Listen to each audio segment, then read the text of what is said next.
எனதருமை சொந்தங்களுக்கு அன்பான வணக்கங்கள். ஸோ அவங்களோட ஸ்கூலில் பார்த்தோன்னா ஃபேன்சி ட்ரெஸ் காம்படிஷன் கொடுத்துருந்தாங்க. அதுக்கு 25 தீம்ஸ் கொடுத்துருந்தாங்க. இதில் எது பாப்பா நீ சேர்ற அப்படின்னு சொல்லி கேட்டா, அத்தம்மா எனக்கு டால்ஃபின் போட்டுவிடு அப்படின்னு சொன்னிச்சு. டால்ஃபினா பாப்பா வேண்டாம், அது ஆல்ரெடி வந்து நிறைய பண்ணுவாங்க, நமக்கு ப்ரைஸ் வேணும் இல்லையா பாப்பா, அதனால வந்து நம்ம ரோபோட் பண்ணுவோம் அப்படின்னா இது கொஞ்சம் டிஃப்ரெண்ட்டாக இருக்கும் தர்ணிகா அப்படின்னு. சரி அத்தம்மா ஓகே அப்படின்னு சொன்னிச்சு. சரின்னு சொல்லிட்டு பிள்ளை ஆசைப்படுதே அப்படின்னு சொல்லிட்டு நான் கூட படிக்கும்போது கூட இவ்வளோ ப்ராஜெக்ட் பண்ணேனா அப்படிங்கிறது கூட தெரியல. டைம் பாருங்க, ஒரு 12:00 ஆகப்போகுது. 12:00 வரைக்கும் வந்து பார்த்தோன்னா, தர்ணிகா தூங்கவே இல்ல. மார்னிங் வந்து காம்படிஷனு. பட் ஆனால் இப்போ தான் அவளுக்குரிய ரோபோட் எல்லாமே வந்து ரெடி பண்ணிக்கிட்டு இருக்கோம். ஸோ ரெடி பண்ணிக்கிட்டு அந்த பாப்பாவும் தூங்கலை. சரி அதுக்கு போட்டுட்டு நம்ம எப்படி வந்து ந நடந்து வரணும், எப்படி பேசணும் அப்படிங்கிற ஸ்பீச்செல்லாம் வந்து சொல்லிக் கொடுத்துருந்தோம்.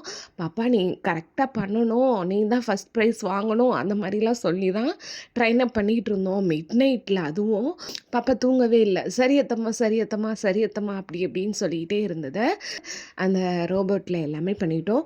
நானும் ட்ரெயின் அப் பண்ணிக்கிட்டே இருக்கும்போது, அட பாவிகளா மண்டை மேலே இருந்த கொண்டைய மறந்துட்டோமே அப்படிங்கிற மாதிரி அந்த ரோபோட்டில் இருக்கிற அந்த லைட் செட்டிங் தான் ஹைலைட்டு. ஸோ அந்த லைட் செட்டிங்கை ஆன் பண்ணாமல் வீடியோ எடுத்துட்டேன். ஸோ லாஸ்ட்டாக வந்து அந்த லைட் செட்டிங்கை ஆன் பண்ணி வந்து ஒரு வீடியோவும் போட்டுட்டேன். எல்லார் மாதிரியும் வந்து நார்மலாக போகாத பாப்பா, ரோபோட் எப்படி நடக்குமோ அந்த மாதிரி நடந்து போ பாப்பா, அத்தம்மா சொல்லி கொடுத்துருக்கேல அப்படி தான் நடக்கணும்னு சொல்லியிருந்தேன். ஸ்டேஜ் ஏறுறதுக்கு முன்னாடியுமே நான் அப்படி தான் சொல்லியிருந்தேன். ரோபோட் மாதிரி தான் பாப்பா நடந்து வரணும், அப்போ தான் கிளாப் பண்ணுவாங்க எல்லாரும் அப்படின்னு சொல்லியிருந்தேன். ஸோ பாப்பாவும் சரி அத்தம்மா அப்படின்னு சொன்னிச்சு.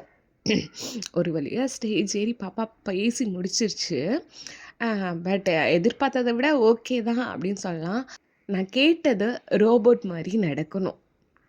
பட் தருணுக்கு பண்ணினது நார்மல் ஹியூமன் மாதிரி நடந்துட்டாங்க.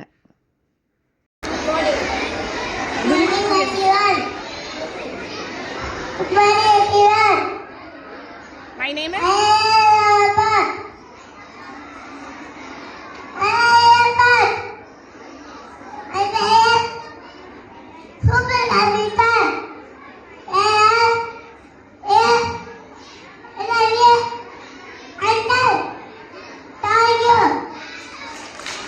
Please threatening us.